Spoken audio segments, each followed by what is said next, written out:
tinha proposto essa...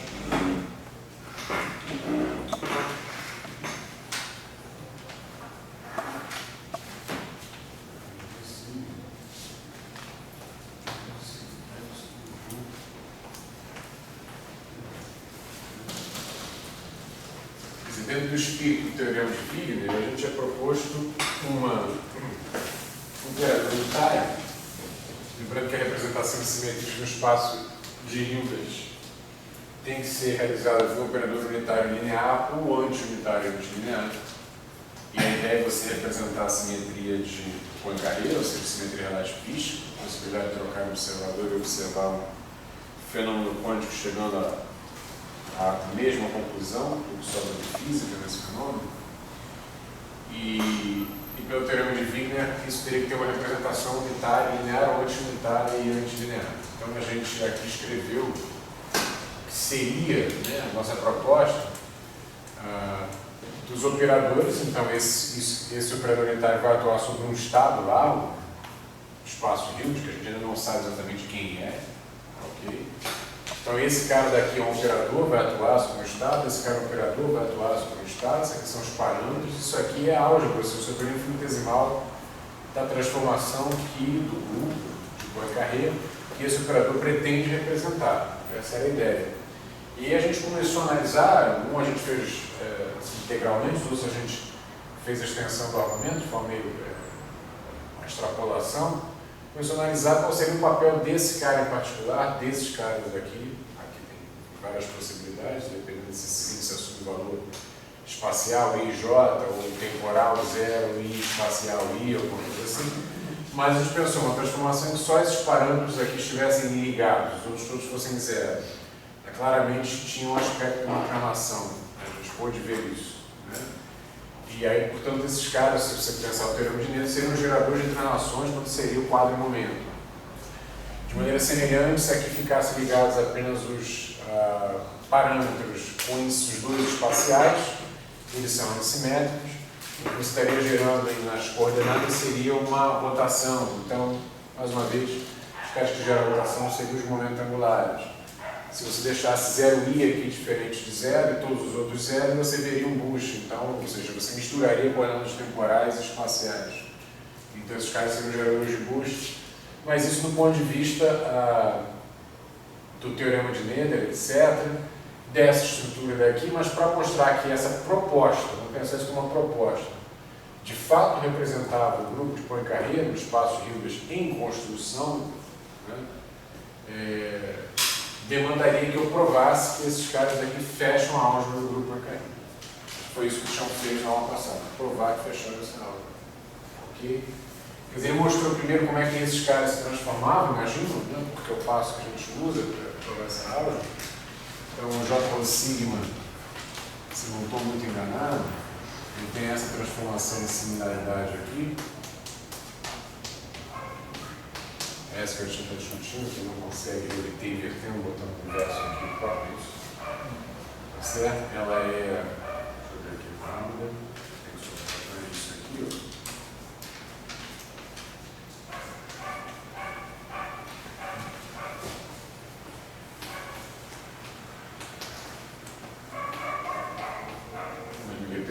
Isso, ok?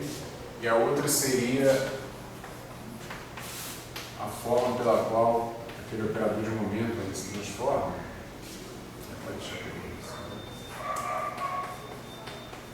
São operadores, não é isso? Então se transforma com uma transformação de similaridade, não é isso? Enquanto isso aqui atua sobre estados.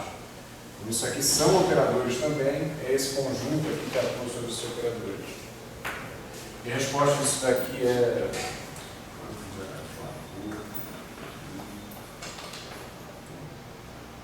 Okay. Essa é uma transformação tipicamente vetorial, né? O cara se transforma com uma transformação de Lorentz. Esse cara daqui, esquece um pouco esse setor aqui, se não tivesse translação, se não estivesse falando do Poincaré, mas sobre o grupo de Lorentz, eu estou transformando basicamente como um bivetor, você não pensou. É isso? Ok? Contravariante. E depois ele deve ter mostrado finalmente então que se você achar a álgebra desses caras aqui, você recupera a mesma álgebra que a gente já achou que é o que tem que acontecer. Esteja representando o grupo de Poincaré, o grupo de Lorentz, né, como o setor do Poincaré, no espaço impósito, no espaço das funções escalares, no espaço de Hilbert, onde quer que seja, a álgebra é a mesma, precede a representação. Então ele deve ter achado isso em notação compacta, basicamente J sigma, J mini, aí tem etas e, enfim, etas e deltas, etas e deltas, etas e deltas. Mas essas coisas abertas nos geradores, da maneira como a gente os separou, né, basicamente reproduz o seguinte que era tinha que ser reproduzido. Faz um índice aqui embaixo, esse índice não é um índice de Lorentz, uma contagem de geradores. Que é justamente a álgebra de rotação. Você consegue mostrar que, de fato, essa álgebra se verifica para esses caras posicionados assim na expansão desse operador. Então, estou, de fato, falando no momento angular. Esse aqui é o ponto. Ok? Aqui tudo indica que eu devo estar falando no momento angular do ponto de vista do gerador da simetria correspondente, do ponto de vista periódico. Ok? Mas eu preciso mostrar que fecha a álgebra para sacramentar isso, dizendo que esse cara aqui é de fato o gerador que aparece lá no grupo de Lorentz responsável pelas rotações do céu. Fechar a álgebra dele. E os outros, né? JI com KJ, esse aqui é o gerador de Bush, não é isso? KJ é J0J, ou J0, na tela das hipóteses. Tá certo? É esse cara daqui. Um dos índices temporais e o outro espacial, isso daqui é KJ. Ok? Enfim, isso aqui dá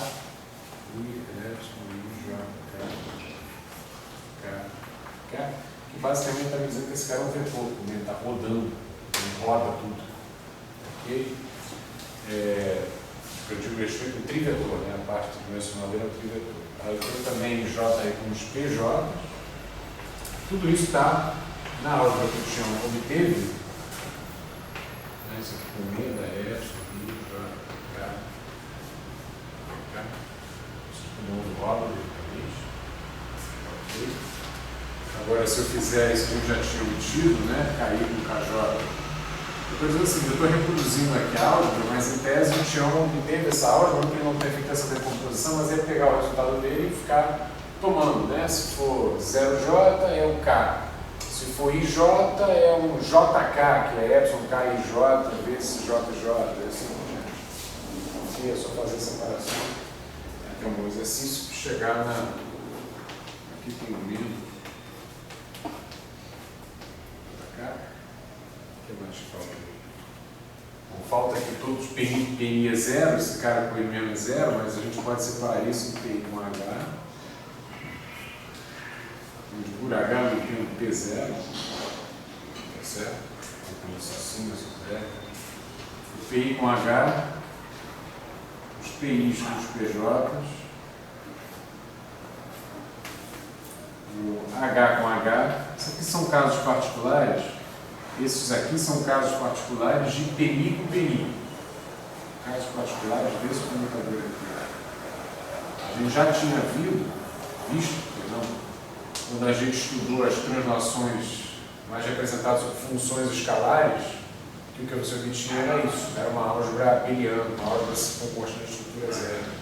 Isso aqui em tese deveria ser um IF, sei lá, mini sigma P sigma, se você pensar numa álgebra na forma mais geral. Não tem isso, se for estrutura zero, então a gente está sendo um grupo abeliano. Isso são casos particulares desse troço, isso aqui dá zero. Mas tem mais uma coisa que dá zero, é importante deixar isso frisado. Também o J aí com a velha zero. E se P0 vai ser, a gente começa essa aula discutindo isso, se P0 vai ser a minha newtoniana, porque eu já tenho relações temporais, se eu quiser montar uma base desse espaço de Hilbert, onde isso daqui seria uma representação, uma transformação infinitesimal do grupo Poincaré, eu vou partir dessa base, montar essa base a partir de autoestados de operadores, tanto quanto possíveis eu puder reunir, os operadores comutam entre si, que tem uma base simultânea de autoestados, não é isso? Que sejam constantes de movimento, ou seja, que comutem com H. Porque mais cedo ou mais tarde eu vou criar um cenário para a descrição de uma interação quântica, coisa que a gente não faz ainda agora, é outro capítulo, em que haverá uma evolução temporal, haverá um papel destacado para o gerador de evolução temporal hamiltoniano. Então é interessante tentar descrever esse sistema com uma base de autoestados de operadores que são constantes de movimento, ou seja, que comutam com H. Ok? Para quê? Para que essa base não tenha evoluções vinda do seu operador, pelo fato do operador evoluir, independentemente da evolução devido à própria interação. Ou seja, eu estou querendo separar a cinemática de dinâmica, fundamentalmente isso. Ok? Ou seja, eu quero que apareça a evolução temporal, quando eu estudar interações, eu vou preparar um estado quântico, tá certo? Ele sofrerá interações, depois eu vou detectar esse estado quântico alterado, tendo sofrido transições, provavelmente, não é isso? Em algum momento lá na frente. Isso é uma evolução temporal, eu quero descrever isso. Eu quero usar bases que não estejam contaminadas cinematicamente, no sentido de que as evoluções que eventualmente os estados venham a sofrer sejam fruto da interação que eles sofreram, certo? Não do fato de serem bases sociais operadores que eles próprios não são constantes de movimento. Tá? Então a gente vai partir da construção do espaço Hilbert quando essa coisa atua, tomando estados que sejam autoestados dos operadores que são constantes de movimento. Mas eu vou fazer uma restrição no primeiro momento, vamos chegar agora, a gente vai usar exclusivamente esses momentos espaciais, eu gosto da definição, e também, evidentemente, o próprio momento temporal. Você vai compor esse espaço, começar a construir esse espaço através de uma base de autoestados de PI, tá certo? Porque tem uma outra constante de movimento, o JS. Ok? Tem mais nessa aula, vou ter um pouquinho mais só, que é a relação dos KIs com os P's, no KI, no PJ. Isso aqui não é a rotação, isso é push, isso aqui é H, J, e KI com H, esse é o misbile da I.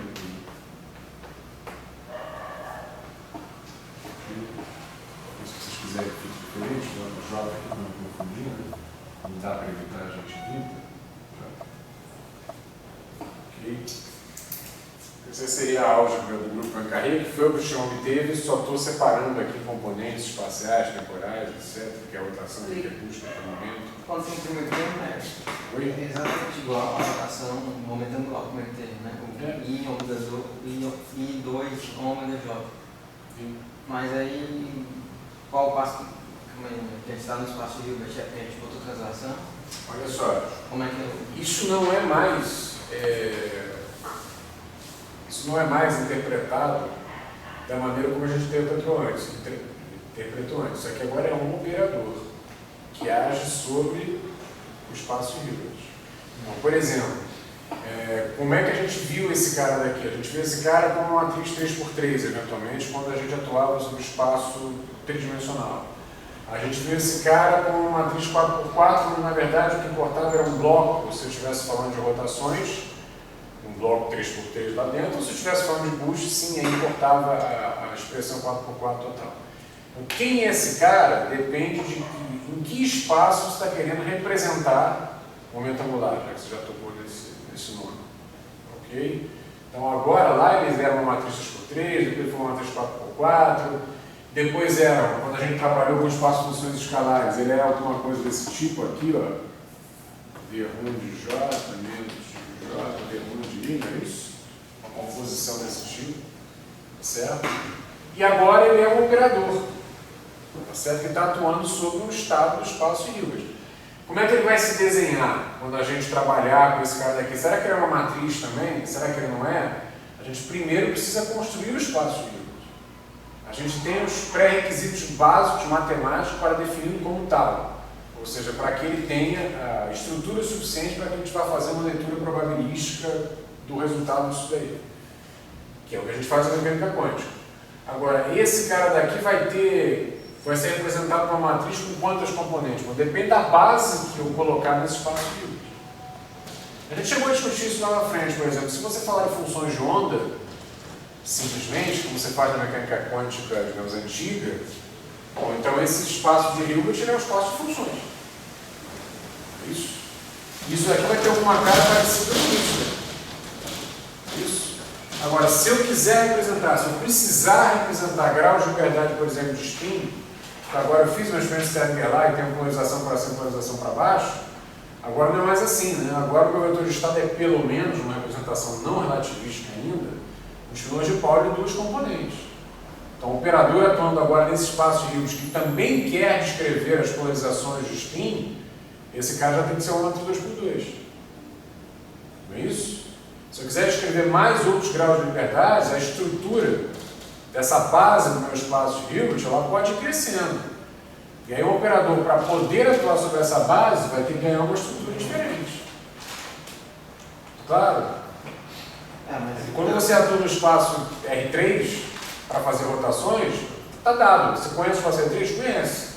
Tem 3 coordenadas, então é uma matriz 3x3, ninguém tem dúvida disso. Claro? Nesse caso aqui, eu não sei ainda qual é a cara do meu espaço Hilbert. Eu sei o que é, o que são os requisitos matemáticos para chamá-lo como tal. E para que no futuro eu possa fazer uma interpretação probabilística. Tem que ter uma norma, produto escalar, tem que ter uma norma, tem que ser completo, depois de sequência de conjunto, tem uma série de coisas. Mas eu não sei como será essa base do espaço Hilbert. Por exemplo, é a base que você quiser. Se você quiser descrever spin, você põe lá pelo menos um dupletozinho nas coisas de Pauli. Se você não quiser escrever spin, então são funções, não sei não. Porque eu quero ser capaz de representar isso aqui, de atuar com isso aqui nessa base e saber qual é o resultado dessa atuação. Isso aqui está funcionando, está fechando a álgebra muito bem. Agora esse troço tudo vai atuar em cima do psi. Que estrutura esse psi tem que ter para que atuando sobre o psi eu consiga produzir uma resposta? A pergunta assim, até a aula 8, né? A aula passada. Qual passo a gente introduziu a quântica? Foi só que eu estou vendo o seguinte, eu só estou vendo que o único passo que está contando quântica agora, para essa questão outra além desse, que eu subestimei esse, foi dizer que a exponencial é igual a uma unitária. Ou seja, começar a dizer que essa transformação vai ser unitária. Dois passos para poder conservar a probabilidade. Tem 2 passos quânticos, exatamente. O primeiro espaço é escolher o espaço livre. Mas escolher assim, escolher, mas não tem estrutura, tipo, ainda não... Tem estrutura. Porque justamente o espaço livre, por definição, é um espaço vetorial com coisas a mais, com estruturas adicionais. Com um produto escalar, você define uma norma, você diz que essa norma não é infinita, enfim, tem uma série de coisas com as estruturas que você põe e não são obrigatórias. Mas já fosse isso nas transformações? Já fosse a estrutura nas transformações? Não forcei. Peraí, forcei. Que a gente não demonstrou pela minha vida. Forcei, Wigner forçou. A gente aqui explicitamente não. A gente escolheu o espaço de Hilbert, então, primeiro, a gente já está apontando para fazer mecânica quântica, ou não escolher um espaço vetorial qualquer, sem a definição de um produto escalar, não preciso botar um produto interno necessariamente no espaço vetorial, não sou obrigado a fazer isso. Não sou obrigado a que ele seja completo, sequência de coxinha, não sou obrigado a que as normas sejam necessariamente finitas, eu não sou obrigado a nada disso. Ok? Então, ao fazer isso, eu já estou apontando para a minha construção em mecânica quântica, em primeiro lugar. Segundo lugar, há um teorema que a gente não demonstrou, a gente só enunciou de Wigner para representações de simetrias no espaço de Hilbert. E aí diz, só se for operadores unitários, você quer preservar probabilidades, né? Uma simetria no modelo quântico é preservar probabilidades. Né? Por conta da minha probabilidade de transição, no referencial você se move com relação a mim e você vê a mesma probabilidade de transição. Nós estamos vendo a mesma transição, o mesmo fenômeno físico acontecendo. É essa a ideia. Né? Então, essa a ideia. Então aí o Wigner diz o seguinte, não, se você quiser preservar probabilidades, se quiser trabalhar portanto no espaço de Hilbert, isso está bem definido, porque o que são as probabilidades? Não são produtos escalares, produtos internos entre um estado inicial e um estado final? Probabilidade de transição, não é isso? Então, esses caras estão definidos nesse espaço. Os habitantes estão definidos nesse espaço, com normas finitas, e esse produto é definido nesse espaço. Eu quero conservar as probabilidades. Aí vem o teorema de Wigner, só se o operador for unitário e linear ou anti-unitário e não linear. Então, isso tudo é quântica. Mas é quântica nesse sentido, no sentido de poder ler disso uma interpretação probabilística, poder calcular a probabilidade de transição. Então Então, isso é quântico. Reformando a pergunta, então. Agora, a gente aponta. Isso não quer dizer, só comentando, isso não quer dizer que você saiba qual é a cara desses espaços de Hilbert. Você está preparado para atuar no espaço de Hilbert, para representar alguma coisa carreira no espaço de Hilbert, qualquer. Certo? Agora, o que é seu espaço de Hilbert? Mais uma vez, o que é teu espaço de Hilbert numa mecânica quântica usual onde você não leva em conta espinho? Tá certo? Você não fez experiência da RBA, não leva em conta espinho, sabe? Você está fazendo mecânica quântica de um objeto de spin zero. Ou pode ser um estado simulante lá de spin zero, tá? Não importa, não precisa ser fundamental. Certo? Não, função de onda. Esse é teu espaço de Hilbert suficiente para descrever isso. Agora, se você queira levar em consideração polarizações de spin, uma função de onda não descreve mais isso. O teu espaço de Hilbert tem as mesmas propriedades do outro espaço de Hilbert do ponto de vista matemático, a mesma estrutura matemática, porque tanto num quanto no outro, eu vou querer ler a probabilidade de transição. Tanto num quanto no outro. Só que agora, se eu quero descrever esse grau de liberdade a mais, então eu preciso construir um dupleto, um vetorzinho pelo menos, se for um relativismo de spin power. 2 carreiras aqui. Ok? Preciso fazer isso. Né? Se não fizer isso, eu não consigo descrever essas duas polarizações. Ah, bom, então meu espaço de Hilbert agora, ele não está escrito como uma função de onda. Está escrito como um espinor. Claro. É espaço de Hilbert tanto quanto o outro, mas ele tem uma base diferente. A base dele é feita de espinores. Ele tem uma estrutura a mais do que ser simplesmente uma função de onda. Então o operador que atua aí, ele precisa poder fazê-lo e saber como ele atua sobre espinores. Antes não, ele precisava saber como é que ele atua sobre funções. Pouco importa se ele atua sobre espinores ou sobre funções, ele vai ter que atender essa álgebra. Isso não importa. Tá claro? Agora, a partir do momento que eu disse que eu quero que ele atue sobre espinores, ele vai assumir uma cara. Eu quero que ele atue sobre função de ondas, ele vai assumir uma outra cara. Isso a gente já viu acontecer sem falar de quântico. Agora estamos falando de quântico. Então, essa cara ainda não foi forçada. Essa cara não foi montada ainda. Não, só fez apontar para um espaço, quer dizer, eu quero aquele espaço e usar uma propriedade que é big de que vai ser unitário. Fora isso, não estou mais nada. Certo? Eu não conheço ainda quem são os habitantes desses espaços físicos. Não sei ainda novo, não sei nada. Não nada. Certo? E mais, eu não tenho nem assim a convicção a priori, claro que hoje em dia sim, mas enfim, supondo que isso estivesse sendo construído agora, a gente não tem nem a convicção a priori de que você consegue uma base onde você representa bem a atuação desse cara, representa bem a atuação desse cara. Quem sabe se isso é possível? E como deve ser a cara dessa base? Né? Com quantos números quânticos? O que é isso, né? Com quantos números quânticos você consegue montar uma base em que eu saiba representar isso, saiba representar isso? Valeu, mestre. Obrigado aí. Tá, a gente nesse momento não sabe escrever. Tá, tranquilo. Nesse momento a gente ainda não sabe disso. Tá? Então vamos tentar montar essa história. Do scratch, né? Do rascunho. Então vamos lá. Primeiro, justamente, como é que eu construo estados, né? Estados.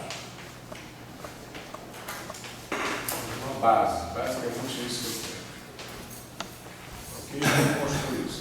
Então, mais uma vez, se a gente busca constante de movimento, de operadores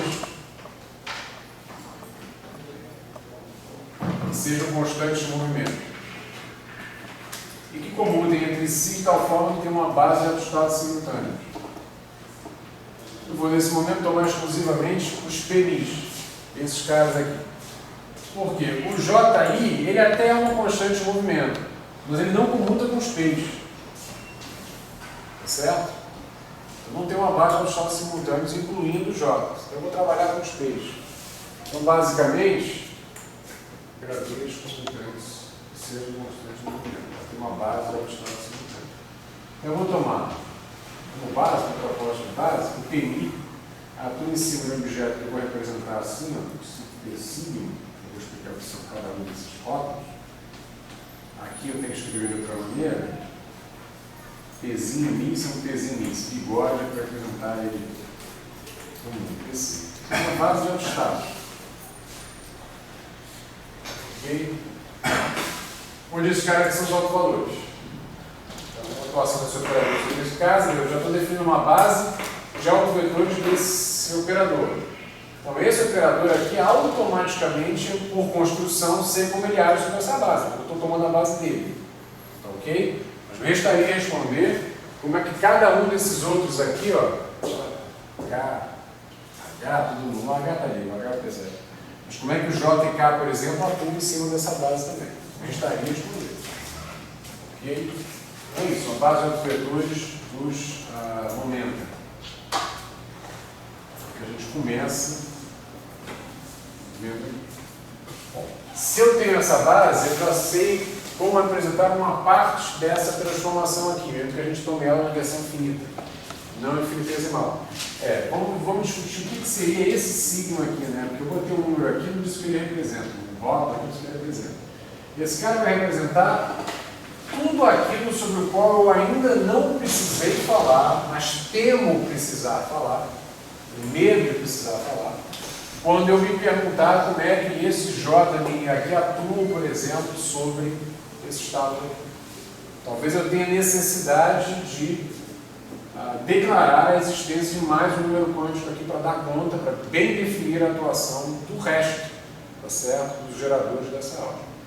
Esse signo, por enquanto, é uma caixa preta. Ele vai ficar aí, eu vou somá-lo, mas eu não sei o que ele representa. Acho que é intuitivo para vocês, o exemplo que eu acabei de dar, se você estivesse pensando numa mecânica quântica, mesmo não relativista, mas que você precisasse levar em conta spin, isso aqui, por exemplo, poderia ser um rótulo de momento, né? Eu posso colocar uma função de onda na representação de configurações ou na representação de momento, não é isso? Já seria o estado de momento. E esse sigma poderia ser mais meio, menos meio, por exemplo. Poderia ser as duas polarizações de spin. Ok? Poderia. Nesse momento eu não sei o que é, mas eu deixo lá para descrever o que eu precisar descrever para eu sofisticar, da maneira que eu precisar sofisticar essa base, de modo a que eu possa entender a atuação desse cara daqui sobre essa base. Ok? Não sei o que é ainda. Isso aqui está aqui, ó. Expectativa de exigência sobre a base dos psique, né, para bem representar, escrever dessa forma, os operadores de J possíveis. Os J possíveis, né, os demais. Ok? Talvez haja alguma exigência. Então, a gente deixa esses caras aí abrindo liberdade para a gente poder, enfim, trabalhar com ele da maneira que a gente quiser. Então, agora a gente pode lançar a mão, lembrar que uma transformação do grupo de Poincaré qualquer pode ser escrito como uma transformação do grupo de Lorentz, pura. Isso aqui eu vou definir, passar a escrever simplesmente assim. Talvez eu não colocar o parâmetro de Poincaré, eu estou admitindo que esse parâmetro de Poincaré é zero, por a translação é zero, não tem translação. Composta, uma pura translação que é essa aqui. Vamos lá, isso a gente já viu. Isso? Ok? Bom, esse pedaço aqui, ó, que é uma pura translação, esse pedaço aqui a gente sabe representar. Por quê? Porque a gente já viu que ela é gerada pelos momentos, e os momentos a gente sabe como atuam sobre essa base, porque é a base deles, a base é o estado deles. Então esse cara daqui a gente já encontrou automaticamente a representação. Infinitesimalmente, ele seria quem? Ele seria a identidade, não é isso? Infinitesimalmente ele seria a identidade. A gente escreveu isso aqui para a translação, não foi? Escreveu isso aqui para a translação. Né? No setor infinitesimal. Só que o meu parâmetro aqui eu não estou chamando de epsilon, estou chamando λ-1A. Então, infinitesimalmente, seria isso aqui, ó. Pela rua.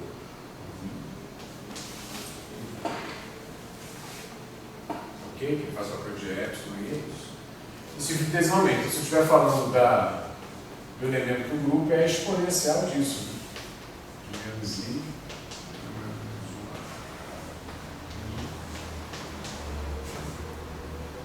É isso daí. Ok? Eu posso garantir que é isso porque se eu pegar isso daqui e atuar sobre essa base, eu sei como atua, né? U de 1, lambda menos 1A, em cima dessa base psi que a gente acabou de definir, vai ser a atuação dessa exponencial sobre esse cara daqui, mas eu posso expandir isso daqui, quer dizer, em vez de escrever de forma compacta exponencial, escrever como uma série. O que vai acontecer em cada elemento da série, aqui vai ter identidade, reproduzindo a exponencial. Esse operador atuando em cima desse cara dá o alto valor vezes esse cara. Aqui o operador vai aparecer duas vezes, vai dar o alto valor vezes o alto valor. Então eu tenho uma série e um alto valor, a mesma série, a mesma exponencial, só que no alto valor. Ok? Então isso daqui atuando em cima desse cara é simplesmente a exponencial de menos I, lambda menos 1A. Pezinho em cima de psi. Ok? Então está representado, eu sei como é o autor. Claro, não tem graça. A base é a base do momento mesmo. Ok? Ou seja, eu estou pegando esse cara daqui, ó.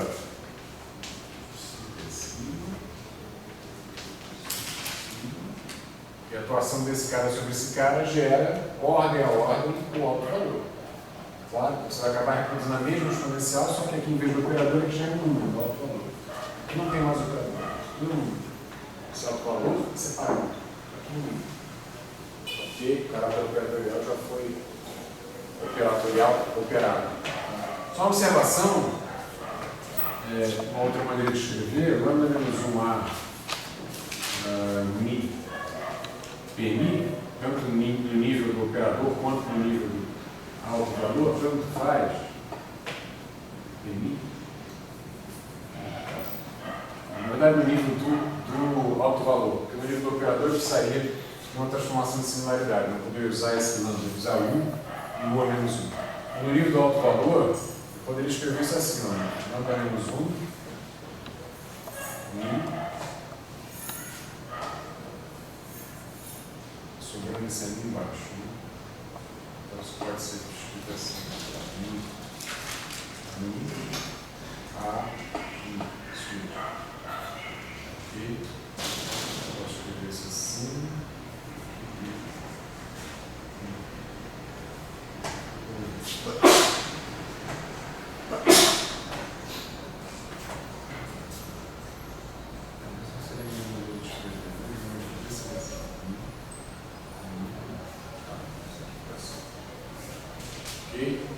Estou abrindo em elementos de matriz esse lambda menos 1 atuando no parâmetro A de relação.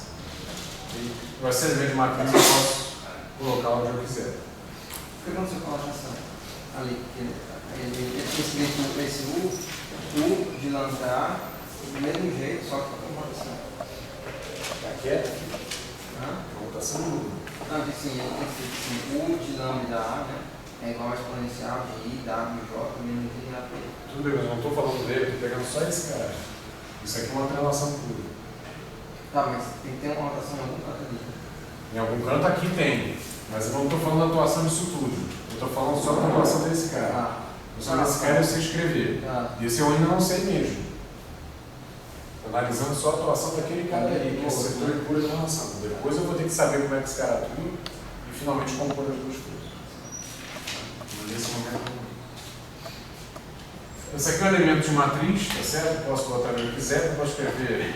Isso é bem feio, né? Esse sugestivo, eu posso passar ele para cá e lembra que lambda menos 1 com os índices aqui é a mesma coisa que o lambda com os índices na posição trocada. Ok? Isso é a mesma coisa que lambda, mi aqui, mi embaixo. P.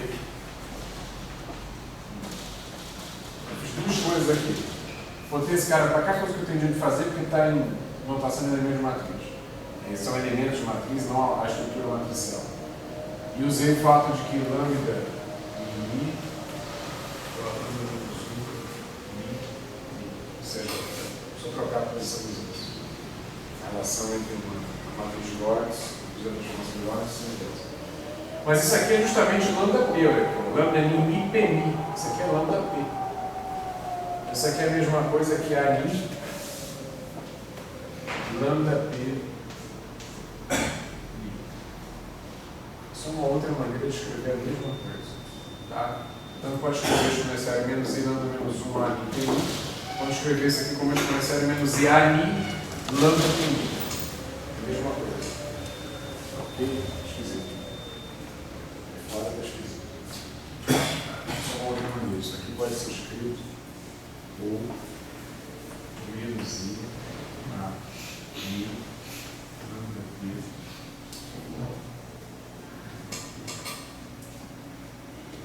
Ok? Lambda menos 1 ali tem isso, substituindo por ali lambda tem 1. Mesma coisa.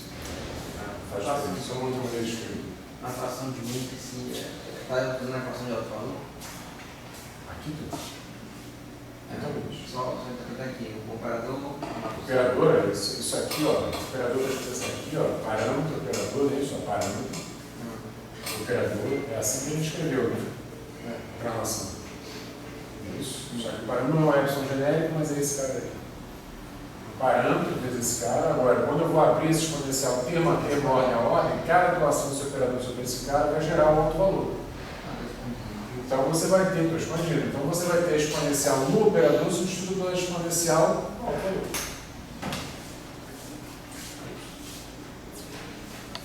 Do lado direito, do lado esquerdo. Isso aqui é isso aqui.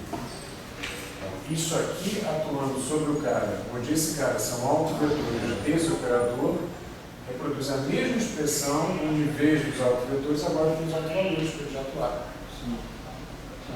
Ali de baixo, do lado esquerdo, no baixo. Aqui é uma observação só. Observação. Observação. Isso não é uma evolução dessa conta. Tá? Esse termo que está aqui pode ser escrito também assim.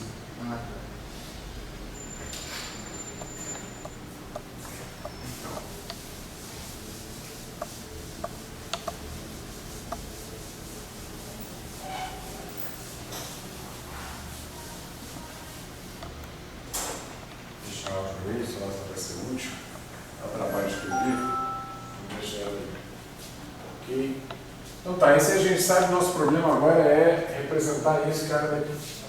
Tá certo? A parte da relação está resolvida, a gente não tem que pensar muito no que fazer. Então, o que a gente tem que representar de verdade? Falta representar. Falta representar, como a gente sabe, o U associado às transformações de Lorentz do subgrupo próprio, ou seja, um U, operador unitário associado a isso aqui, ó. É isso? Determinante mais 1, lambda 00 maior ou igual a 1. Representar uma representação associada à paridade, se bem que aqui é um pouco diferente. Eu vou botar assim um tio, associada à paridade e associada à regressão temporal. Porque se eu souber representar esses caras e esse cara, então eu sei representar qualquer elemento do grupo de Lorentz, que a gente já viu que todos os setores são dados por composições do subgrupo ortógono ou paridade ou regressão temporal, ou com ambos. Por que eu vou ter aquele tio? Porque isso é uma representação unitária, ali é uma representação anti-unitária. Ok? Esses caras aqui têm determinante igual a mais 1. Esses caras aqui têm determinante igual a menos 1. Esses caras não são conexos a esses caras. É isso. Ok? Eles vão merecer outro tipo de representação, mais claro, dentro do teorema de Wien. Então, falta representar isso daí. Tá?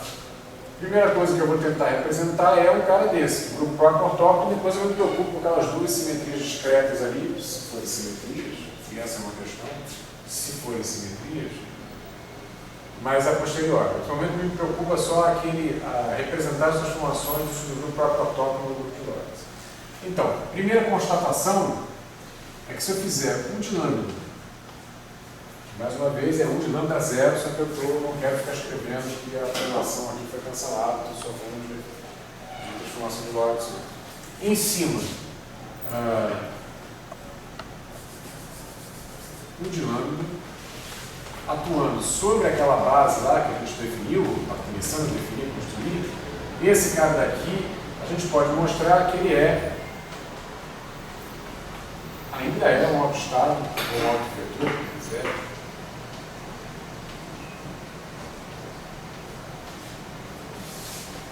Perigo do operador de transação, mas com alto valor modificado, alto valor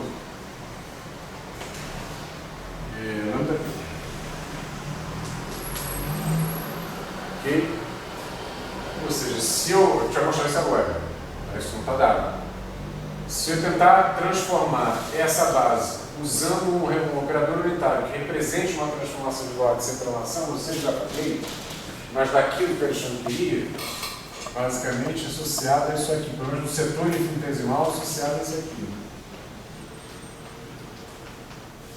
E mais nada, mais zero. Apaguei a parte de prelação. Ok? Eu quero representar o que no setor infinitesimal é isso, o que no setor finito é exponencial disso. Certo? Atuando sobre essa base aí que foi construída como base daquelas constantes de movimento ali.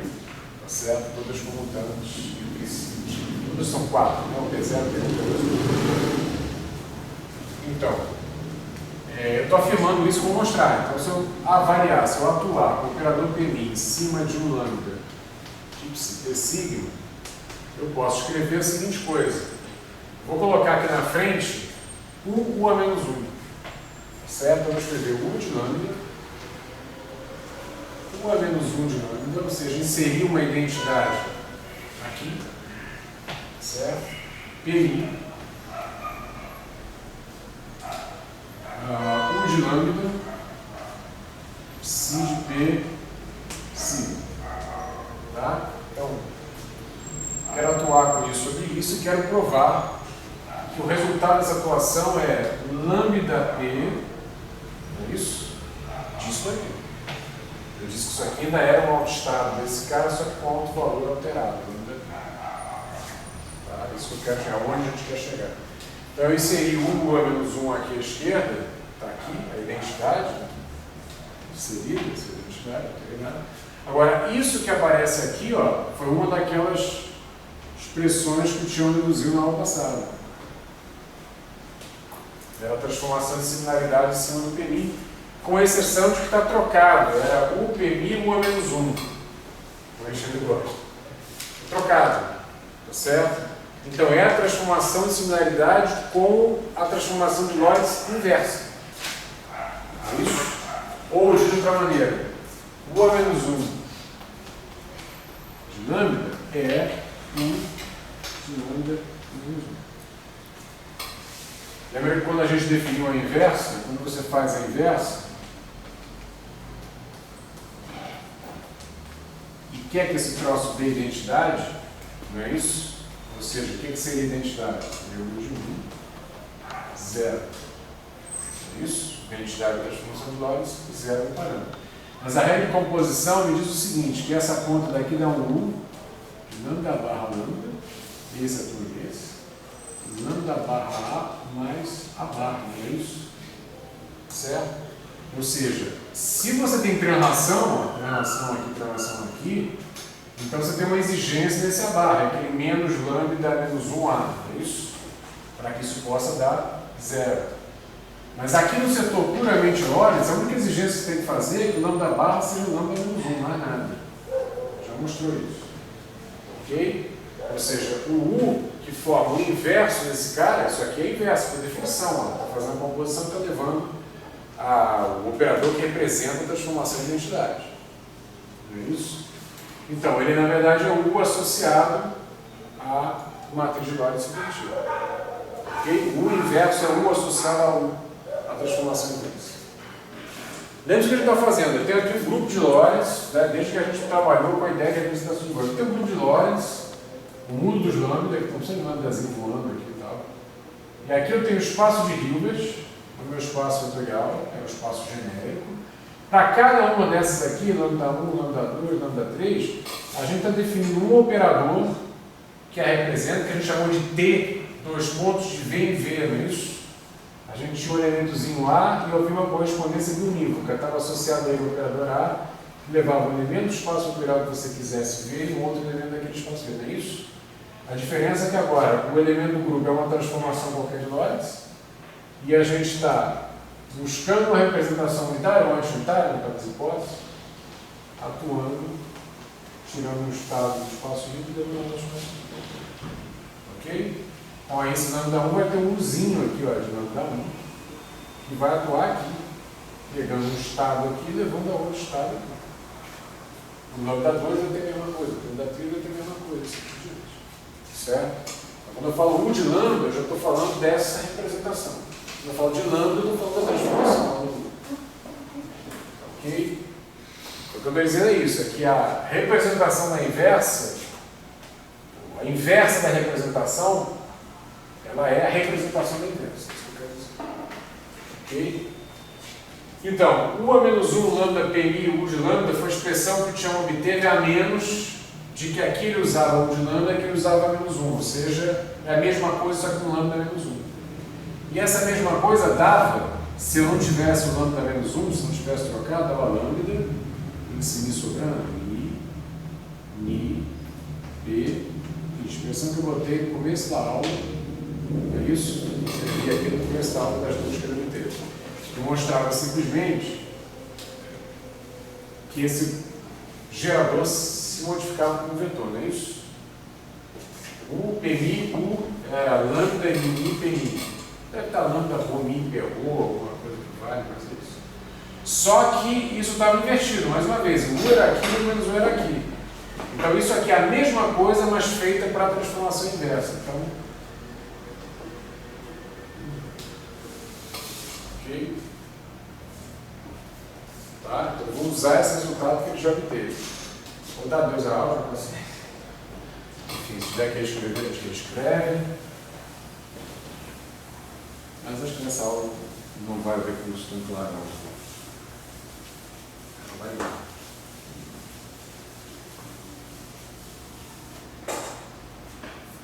Essa expressão aqui vai dar o quê?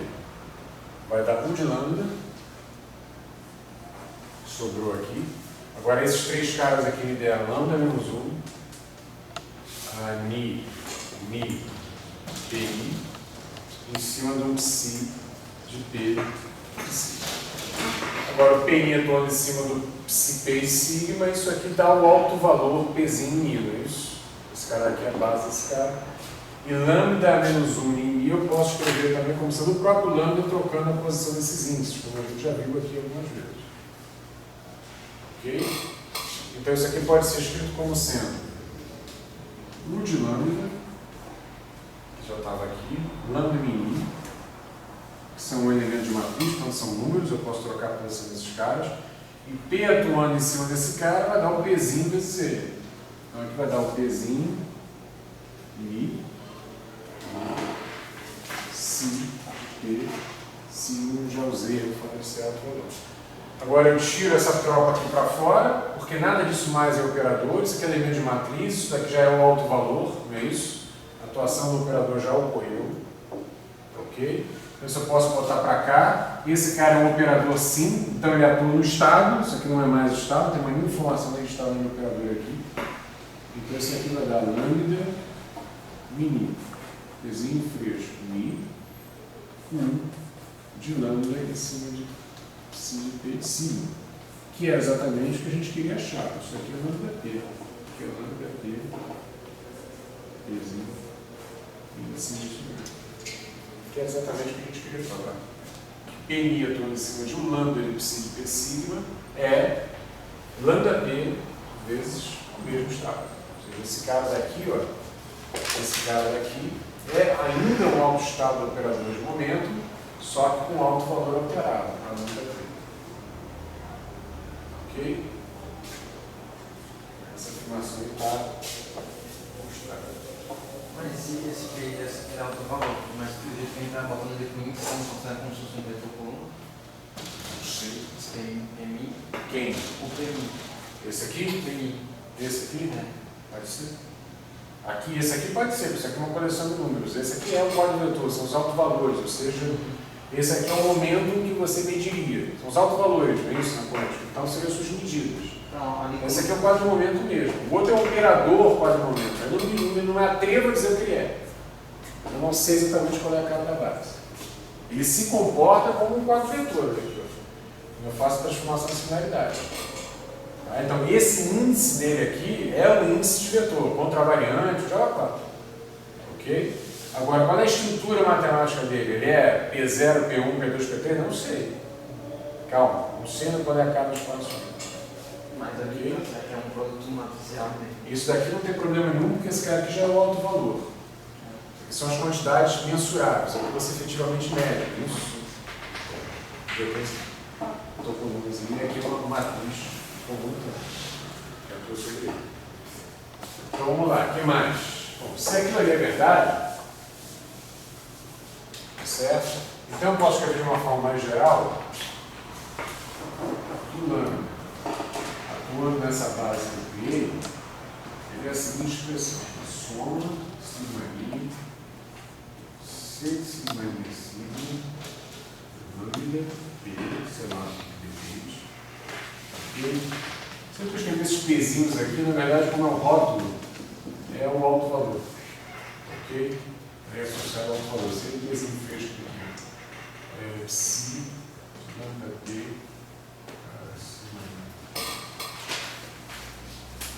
eu estou dizendo o seguinte: eu sei que a atuação desse cara em cima desse cara produz um alto estado de momento de alto valor lambda P. Mas se isso daqui são outros números quânticos que eventualmente vão aflorar, eu posso ter um alto estado com o mesmo alto valor, mas com valores diferentes desse número quântico. A única coisa que eu sei é que o resultado disso sobre isso dá um alto valor de P, P grande, operador P, o alto estado do operador P com alto valor lambda P. Mas eu, em princípio, eu tenho que somar, esses aqui seriam elementos de matriz, fazendo uma soma, para todas as possibilidades dos outros números quânticos. Exemplo, eu posso ter um operador de momento, um alto valor de momento, perdão, um dado estado quântico, mas eu posso ter o mesmo momento para o elétron, mas metade do feixe está polarizado para cima, metade do feixe está polarizado para baixo, mas todos com o mesmo momento, com a mesma velocidade, se você quiser. Isso? Ok? Então, quando eu digo que esse cara daqui é um alto estado do operador de momento P com alto valor lambda Pzinho, ou seja, a medida dele seria lambda Pzinho para momento, mas eu tenho que somar para fazer a superposição de todas as possibilidades. Se eles têm polarização para cima, se têm polarização para baixo, tem que somar para tudo, porque todos eles comungam do mesmo lambda P. A única coisa que a gente pôde mostrar é que esse cara atuando em cima desse cara dá um estado cujo alto valor é lambdazinho Pzinho. A gente não disse, não pode dizer que ele é, esse cara, por exemplo, só envolve essa polarização, se você quiser falar de polarização, ou esse valor número quântico que está aqui. Tá certo? Se isso aqui puder assumir valores diferentes, puder ter uma coleção, inclusive, de números quânticos que eu estou condensando só nessa letrinha sigma, eu tenho que somar para todas as possibilidades dos números quânticos, todas as possibilidades que comunguem no mesmo alto valor de momento. Acho que pode ter outros altos valores perante outros operadores, outras atuações, assim por diante. Ok? Bom, isso aqui é uma matriz. Se você quiser entender isso como uma matriz, você possa entender isso aqui como um elemento de matriz. Posso entender isso. Ou seja, olha o que você está fazendo. Mais uma vez, tem um de lambda que pretende representar uma transformação de Lorentz atuando no espaço de Hilbert. A base do espaço de Hilbert que você escolheu começar a trabalhar foi essa daqui. Ok? E quando eu pego o operador atuando sobre esse espaço e escolho uma dada base aqui, o que normalmente eu ganho? Eu ganho uma representação matricial naquela base daquele operador. Se eu trocar de base, eu ganho uma outra representação com outros elementos de matriz na minha nova base. Não é isso? Ok? Tem que botar lá uma transformação de singularidade, essa transformação é feita pela matriz de mudança de base, assim por diante.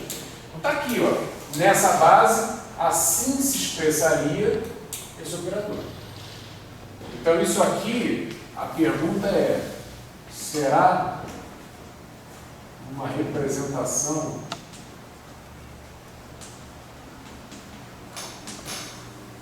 de U de lambda na base sigma? Uma pergunta, não sei, certo? Para ser uma representação, tem que atender um critério básico de representação, ou seja, reproduzir a regra de composição.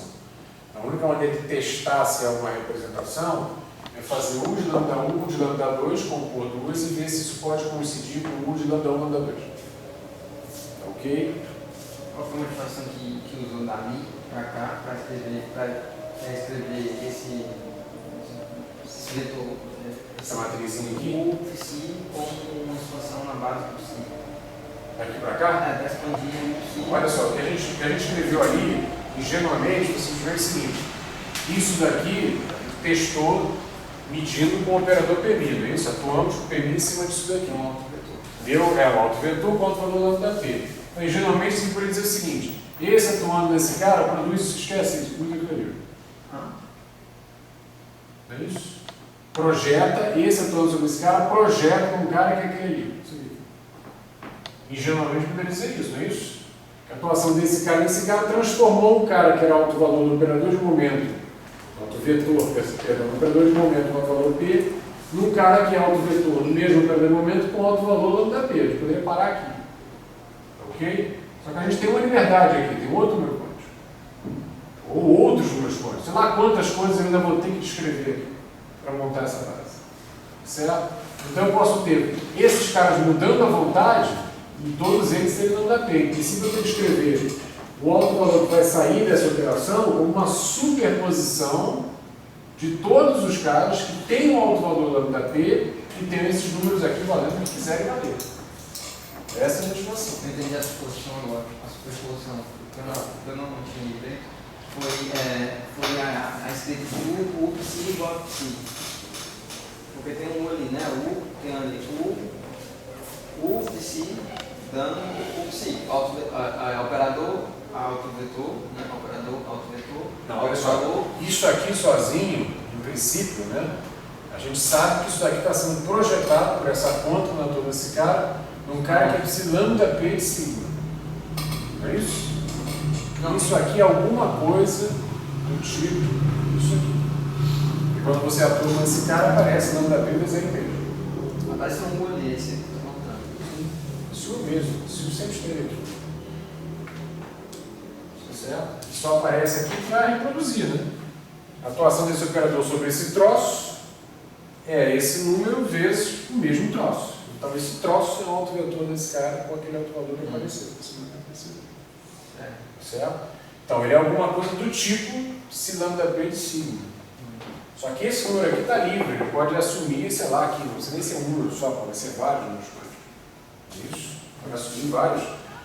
Enfim, você já sabe da cultura da mecânica quântica. Vocês têm um número quântico que está associado, sei lá, aos espaços de configurações ou espaços de momento. Você pode chamar de energia, você vai ter um momento angular, vai ter a componente, uma das componentes do momento angular, evento orbital, eventualmente esse número quântico. Tem uma série de coisas que eventualmente você pode precisar. Esses caras podem ter esses números quânticos todos diferentes, mas coincidirem no alto valor do momento. Então, se eu cheguei num dado alto valor do momento, no princípio que eu cheguei é numa superposição em que o número quântico do momento tem um valor fixo, mas os outros têm que somar sobre todos os outros. Certo? É o que eu tenho que fazer para ser geral aqui. Que é essa superposição que está aparecendo aqui. De lambda P, porque eu fiz isso para essa transformação, para essa representação. Lambda é genérico, mas é a representação de um dado lambda, de uma dada número grupo, atuando sobre um elemento da base que tem como alto valor P.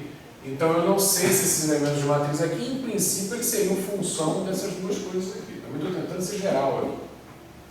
Certo? Como é que eu vou escrever esses elementos de matriz? Isso aqui é formal.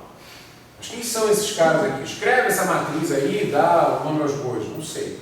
Mas estou admitindo apenas a possibilidade que esse cara daqui seja relevante e que esse cara, que era o número quântico sobre o qual esse cara do alto valor, se você quiser chamar de número quântico, do vetor sobre o qual esse cara aqui atuava, seja importante para definir quem são esses elementos de matriz.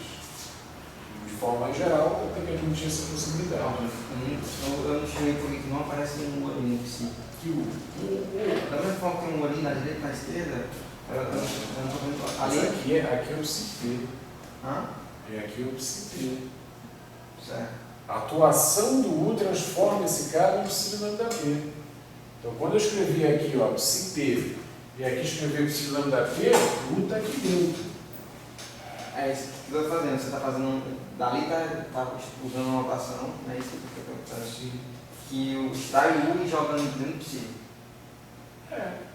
O resultado da atuação do U no psi de P é um psi de lambda P. Isso que a gente provou ali. Foi isso que a gente provou. É uma leitura, agora eu vi essa leitura também. Ok? O U tem enfiado aqui dentro. A ação tem que escrever ele de novo. Vamos lá. Será que isso é uma representação? Então, para checar se isso é uma representação, eu teria que fazer duas transformações. operações, vamos lá, U de lambda 1, U de lambda 2 em composição, seguindo essa regra daí, e ver, comparar isso aqui tem que ser igual a U de lambda 1 de lambda 2. Isso, para ser uma representação, isso tem que funcionar. Ok? Bom, U de lambda 1 atuando em cima de U de lambda 2 é U de lambda 1 atuando em cima de isso aqui, quando eu botar no inciso 2 aqui. Ok? Essa mesma expressão eu vou escrever o inciso 2 aqui. Então, somatório, em cima linha, C, de cima linha acima, lambda 2, P, Si, lambda 2, P, cima linha. Ok? Isso que eu escrevi aqui, ó, seguindo essa mesma expressão aqui, é U de lambda 2 em cima de psi P. Opa, faltou aqui.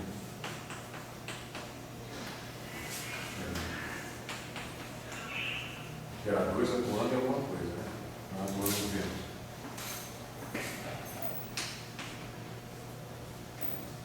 Ok?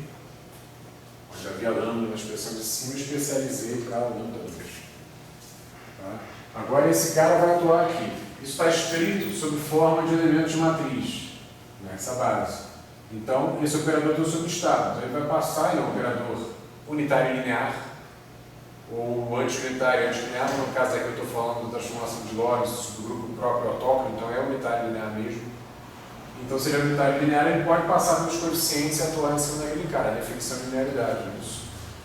Então, eu posso escrever isso dessa forma daqui. Isso aqui é a mesma coisa aqui. Tá?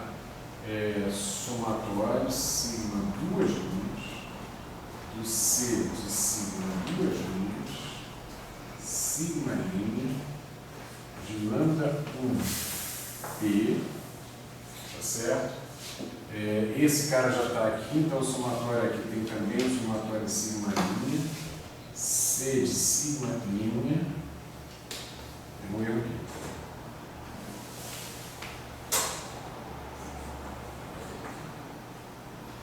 Isso aqui é fundamental. C de sigma linha, sigma, lambda 2, P, psi, de lambda 1, lambda 2, P, vírgula, sigma, 2 linhas. Horrorosa a discussão. Mas é isso. Estou só seguindo a receita, seguindo 2 linhas. Só seguindo a receita da definição. Olha só. Esse cara daqui é uma reprodução. Somatório de sigma linha, C de sigma linha acima, lambda 2P, exatamente o que eu havia que eu tinha aqui. Agora, se eu estou atuando com esse cara em cima desse estado, você vai pegar isso aqui e transplantar para cá. Certo? Então o que vai ser? Vai ser um outro somatório, inaugurei um outro somatório em cima do limite. C sigma linha, o índice desse cara, mas esse lambda 1 atua sobre um cara que já é sigma linha, ele vai atuar sobre esse cara, então aparece sigma 2 linhas e o índice do cara substitui aqui. Certo? De lambda que você está fazendo, estou falando lambda 1, então lambda 1. Do alto valor do cara sobre o qual você atua, que aqui é P, mas aqui não mais, o lambda 1 está atuando em cima do cara que já é psi lambda 2P, que já recebeu a ação do de lambda 2. Então o alto valor agora é lambda 2P, do cara sobre o qual atua. Ok? E você vai ter como resultado esse cara transformado pelo de lambda 1, ou seja, psi lambda 1, lambda 2P em cima das linhas. Tá certo? Porque o índice que aparece aqui é o mesmo índice do somatório que você está usando para representar aquela ação do operador unitário. Então, como eu usei um somatório em cima de 2 linhas para representar a atuação desse cara, o resultado da atuação leva a esse cara escrito em termos do índice em 2 linhas. É isso aí. Então passa um produto matricial, não é isso? Olha aqui, sigma 2 linhas, sigma linha, sigma linha, sigma, em elementos de matriz, ou seja, seria uma matriz entre aspas, C sigma 2 linhas, sobrou sigma. Ok? Se puder ser, é um produto matricial dessa forma. Tá? É uma notação um pouco carregada, mas é porque a gente está tentando não perder generalidade de partida. Tá? Então a gente carrega todos os índices, as coisas todas em princípio podem depender de tudo, a gente não sabe ainda, está com as coisas próximas. Tá? Bom, isso aqui é a atuação de um lambda 2 em cima desse estado da base, depois o lambda 1 em cima da atuação de um lambda 2, ou seja, uma composição de atuações, mas tem que dar igual a isso. Então vamos escrever isso aqui segundo essa receita daqui e comparar.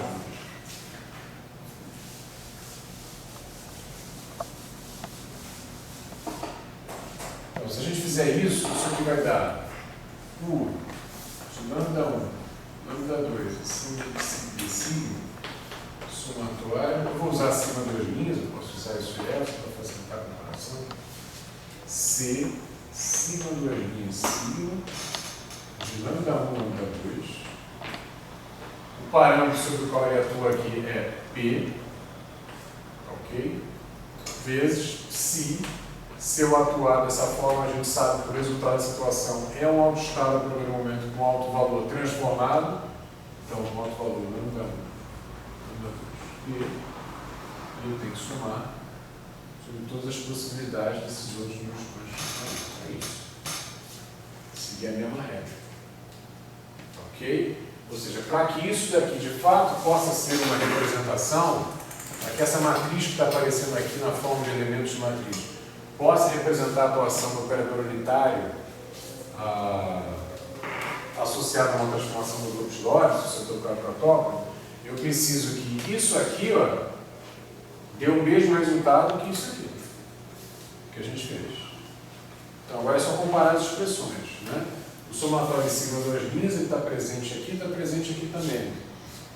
Então basicamente o que a gente vai ter, o que a gente vai implicar, então, para ser representação, para que melhor, para que o 6, esse 6, certo? Forneça uma representação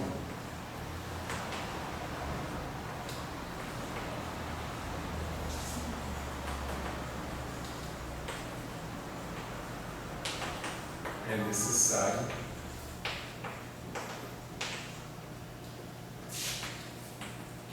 que é necessário?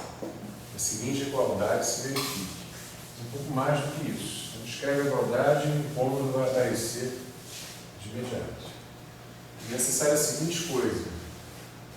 Olha só, o somatório em sigma linha de C de sigma duas linhas, sigma linha, lambda de lambda 1, função de lambda 1 e função de lambda 2p. Esses elementos de matriz são funções em princípio desses dois caras aqui, vezes C de sigma linha sigma, esse cara, função de lambda 2 e de P, tá certo? Que isso aqui seja igual, nota que esse estado final aqui, olha, evidentemente, é o mesmo. A soma está sendo feita sobre os mesmos vetores. A questão é saber essas combinações lineares aqui, essa estrutura matricial aqui, eu tenho que reproduzir de lá, tá certo? Então, como o somatório sigma linha eu já deixei de fora, somatório eu já deixei de fora, que é aqui, ó, eu contei só o somatório sigma linha, esse cara aparece no somatório, tem que ser C, sigma linha sigma,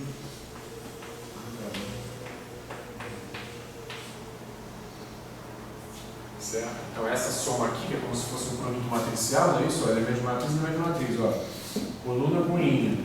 Estou fazendo um produto matricial aqui, se você ok? Teria que dar igual a essa matriz aqui, elemento de matriz a elemento de matriz. Tem um problema com isso aqui.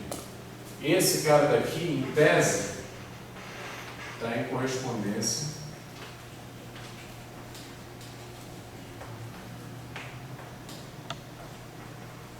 bionívoca com lambda 1 e lambda 2. Claramente uma coisa que é função de lambda 1, lambda 2 e do momento original do estado sobre o qual atuou sua pretensa representação aí do grupo de Lorentz, sobre o grupo rotatório. Esse daqui também. Esse aqui está em correspondência bionívoca. Não vou escrever a mesma coisa. Vou escrever